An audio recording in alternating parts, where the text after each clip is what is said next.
শুভ সকাল বন্ধুরা, কেমন আছো সবাই? আশা করি ভালোই আছো।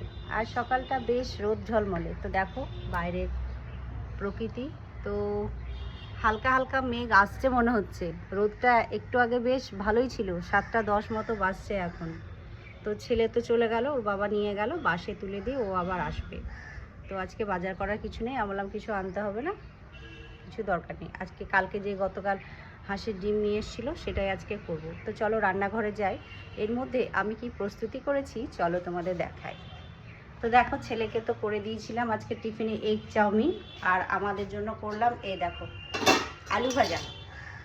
আলু ভাজা করেছি এই যে, আর এখানে শসা আম কলা এসব বার করে রেখেছি। এই যে শসা আম কলা নেব মুড়ির সঙ্গে, আর একটু গুড়ের পাটালি আছে। বর্মশাইতে একটু মিষ্টি মিষ্টি লাগে, আমার খেতে খুব ভালো লাগে, কিন্তু শরীরের অসুবিধার জন্য মিষ্টি অতটা খেতে পারি না, বারণ আছে। তো যাই হোক মাঝে মধ্যে তো ইচ্ছে করে তাই না খেতে, তো খাই মাঝে মধ্যে। আর এদিকে সবজিও কাটা হয়ে গেছে আমার এর মধ্যে।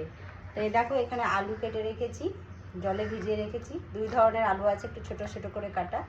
এই ছোটো আলুটা এই যে ভেন্ডির তরকারি হবে, সর্ষে ভেন্ডি করব। আর এই যে বড় আলুটা ফুলকপি কেটে রেখেছি, এই যে ফুলকপি দিয়ে ডিমের ঝোল করব। এই যে হাঁসের ডিম নিয়ে এসেছিলো কালকে, তো হাঁসের ডিম ফুলকপি আলু দিয়ে ঝোল করব। আর এইদিকে দেখো ভাতের চালটাও ধুয়ে রেখেছি, ভাতের জল ঠিক করে রেখেছি, সমস্ত কিছু রেডি করে রেখেছি। তো সকালের কাজ আমার এতটা এগিয়ে গেছে। তো এখনও আরও মানে বাকি কিছু কাজ বাকি আছে, সেইগুলো করব। তো ভাবলাম তোমাদের সঙ্গে শুভ সকালটা দিয়েই যাই। সবাই ভালো থেকো, সুস্থ থেকো, সাবধানে থেকো। চলো টাটা। তো দেখো সকালের জলখাবার খাওয়ার পরে ফল খেয়ে নিচ্ছি। বর্মশাই ফল কেটে দিচ্ছে। আর ওই যে লিচু নিয়ে এসেছিলো, লিচু কিন্তু একদিনের বেশি দুদিন থাকে না, পরের দিন কেমন শুকনো শুকনো হয়ে যায় লিচুর খোসাগুলো, তাই না? তো ফ্রিজে রেখেছিলাম বলে কিন্তু ভালো আছে।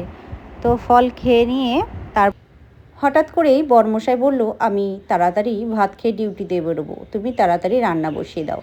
তো সকালে তো আমার প্রিপারেশন সব হয়েই গেছিলো। তো হাঁসের ডিমটা সেদ্ধ করতে বসিয়ে দিয়েছিলাম।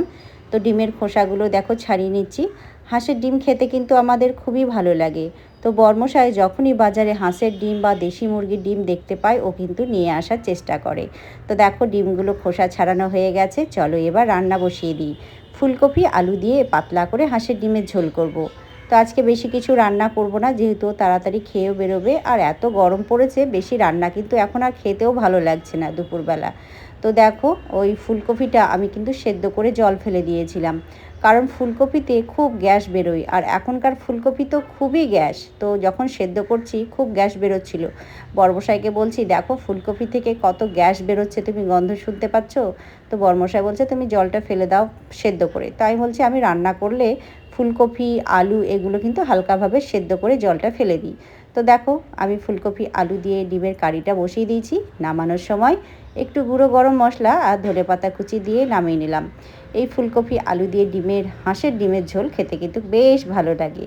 আর এইদিকে ভাতটাও বসিয়ে দিয়েছিলাম ইন্ডাকশানে, যাতে তাড়াতাড়ি হয়ে যায়। তো দেখো ভাতটাও আমার হয়ে গেছে।